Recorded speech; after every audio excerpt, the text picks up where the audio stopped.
Well, hello, you empathic soul, you. It's nice to have you back where you belong.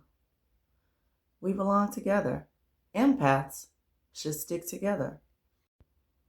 Can you make this promise to me that you'll make it back to yourself in one piece? If you know what it's like to have to journey back to yourself after exposure to narcissistic abuse or to a toxic person, I want you to subscribe to this channel, hit the like button, and let's talk about that today. A narcissist will bust you up into literal pieces. They will break your heart, shatter it, and it will be scattered in pieces. The narcissist will bust you up and bust you down. They will break you up and break you down. Tell him when I found out he wasn't here, I was all broken up. The narcissist brings destruction and demolition, and you will literally have to rebuild yourself. You will have to put the pieces of your broken heart back together. You will have to go find the pieces of yourself that were lost and bring them all back together and try to put yourself back together again.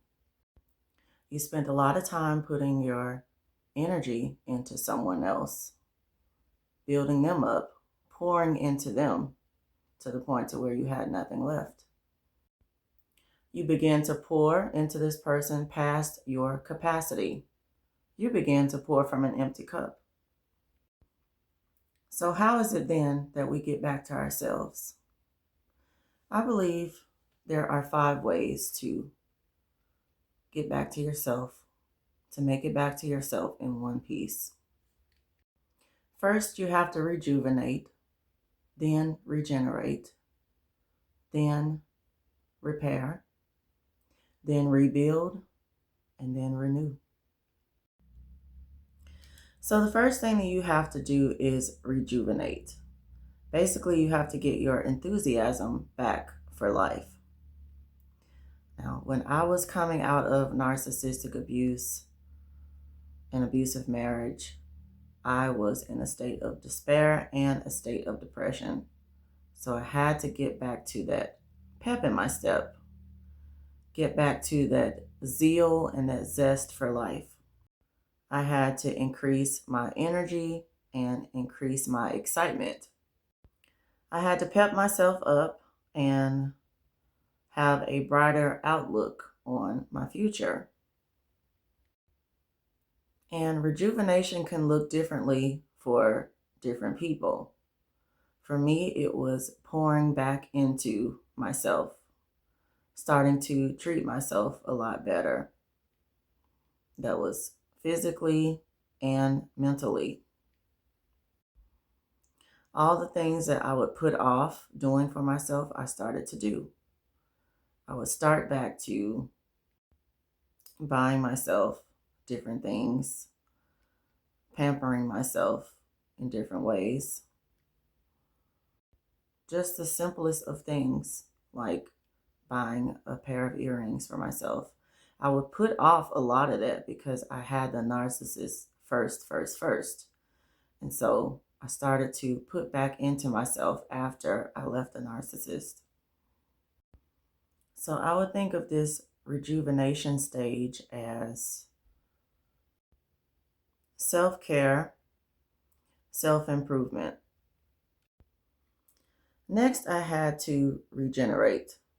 So I had to get back to my actual self, get back to that personality that I once knew, get back into some of the things that I used to enjoy, get back to my sense of self and my sense of style. The things that were cut off by the narcissist, I had to get back to. All of the things that he separated me from, the way that I express myself, both physically and verbally, I had to find those things again. Narcissists go through great lengths to chip away at your personality and your sense of self. They want you to adopt to their belief system, their lifestyle, their way of doing things. And so You will have to slowly regenerate and get back to yourself, the self that you once knew. Your energy level changed when you were with the narcissist. They drained a lot of your energy, they sucked a lot of it out of you. And so you have to find your way back to your energetic self. You have to find a way to get back to the things that you used to do, the things that you used to love, the things that you used to find fulfillment in. A lot of my hobbies went by the wayside because the narcissist was so unsupportive and took so many jabs, at me concerning my hobbies, such as my crafting and writing poetry and writing short stories, all of those things. The narcissist was very unsupportive, and he was very much a person that would put you down. And so that's part of the regeneration process. Also, it's getting back to your core self.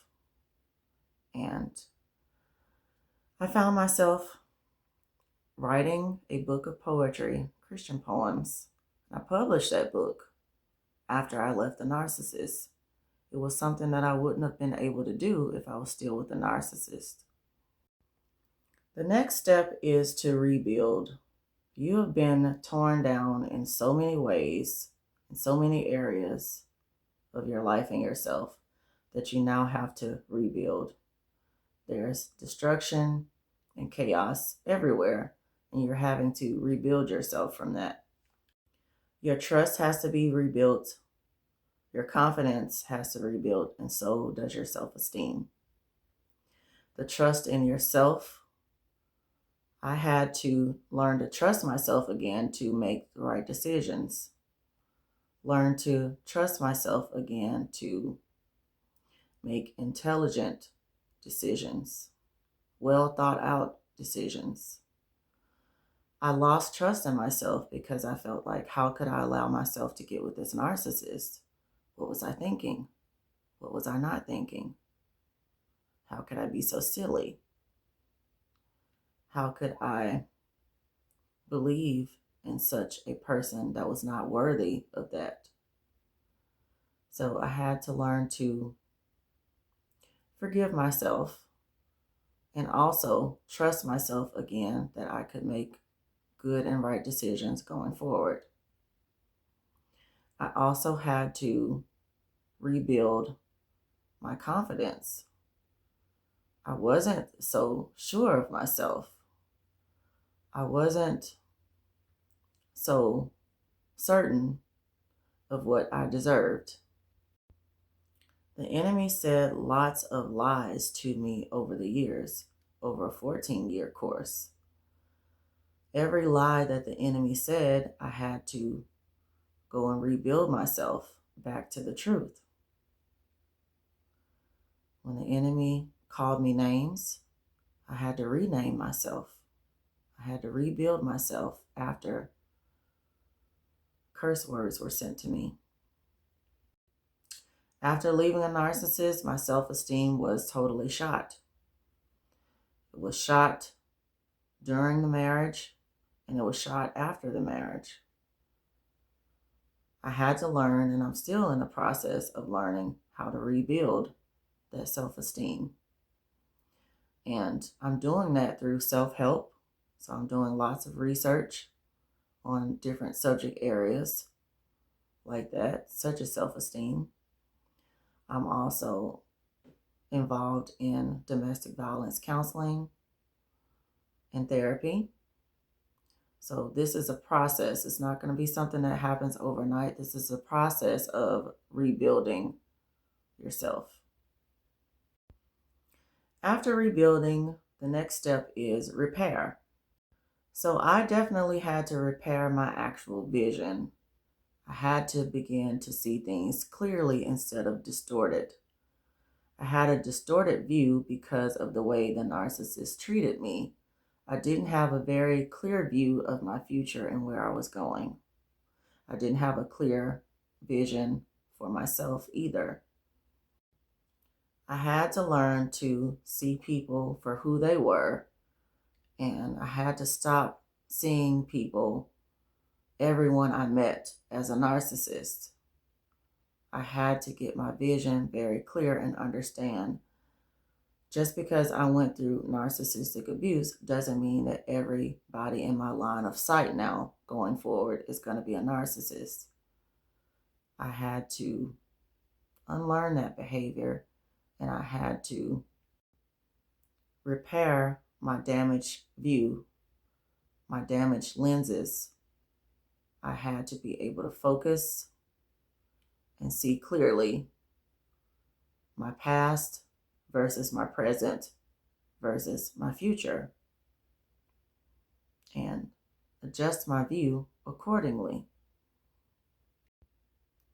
Not everyone is out to get me. Not everyone is out to hurt me. And I had to teach myself to see things that way.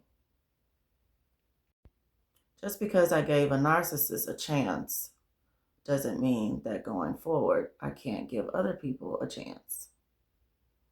The narcissist was the narcissist, and present people, future people are who they are. I can't just assume that they're narcissists just because I dealt with a narcissist in my past, just because I was fooled by a narcissist in my past.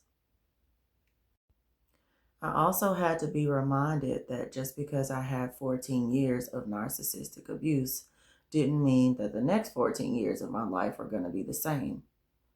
I had to learn to see myself in a good place after narcissistic abuse. I had to learn to have that expectation of good things.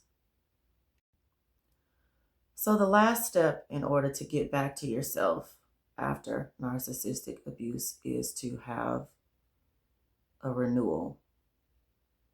You must renew certain things about yourself, certain aspects of your life. I had to renew my hope and my faith and my belief in love. And that is romantic love. I had to believe, know, and see that there is a such thing as a godly love. There is a such thing as a suitable mate.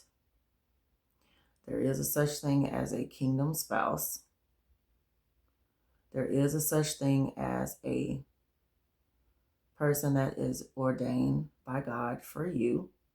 There is a such thing as a God bringing two people together that no man can put asunder. I had to learn to have faith in that, to have faith in that belief towards my future, that I can be happy, truly happy in romantic love, to hold out for that hope and that faith and that belief that there is someone out there for me. There is someone who is very similar to me, someone who is equally yoked, someone who has an empathic heart as well, someone who will truly see me for the person that I am, see me beyond my face, see me beyond my body, to see my heart, to see my soul. That man does exist. Hosea 14, starting at verse 1. O Israel, return to the Lord your God, for you have stumbled because of your iniquity. Take words with you and return to the Lord. Say to him, take away all iniquity. Receive us graciously. I will heal their backsliding. I will love them freely. For my anger has turned away from him. I will be like dew for Israel.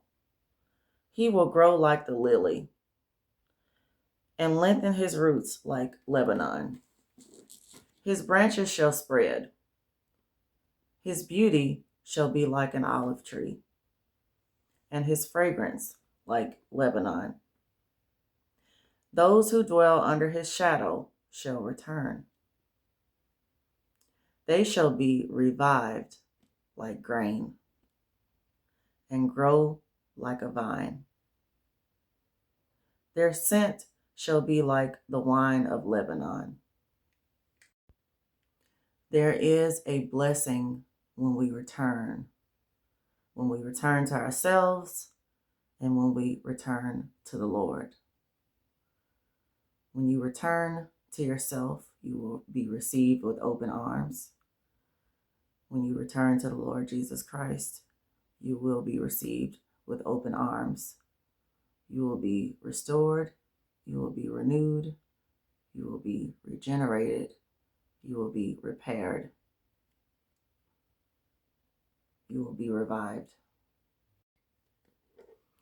Luke chapter 15 talks about things that are lost and then found. Many of us going through narcissistic abuse was like a sheep gone astray. Luke chapter 15 talks about the prodigal son. Verse number 13. And not many days after, the younger son gathered all together, journeyed to a far country, and there wasted his possessions with prodigal living. But when he had spent all,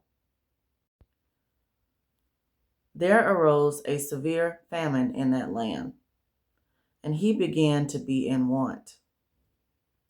Then he went and joined himself to a citizen of that country, and he sent him into the fields to feed swine. And he would gladly have filled his stomach with the pods that the swine ate, and no one gave him anything. But when he came to himself. And that is exactly what happened to us. After so many years of narcissistic abuse, so many years of pain, so many years of famine, the chosen ones began to come to themselves. We went to a place far off from ourselves. We went exploring. We went on an adventure. We went on a roller coaster. We got lost in narcissistic abuse. But the grace of God followed us. The grace of God covered us. The word of the Lord Jesus Christ did not depart from us. A lost sheep, a lost coin, and a lost son will be restored. They will find themselves back at home. They will be found and put in their rightful place. The chosen ones will return. You got to come back to yourself, because in the end, it's all about love. Return to yourself, return to love, and return to the marvelous light.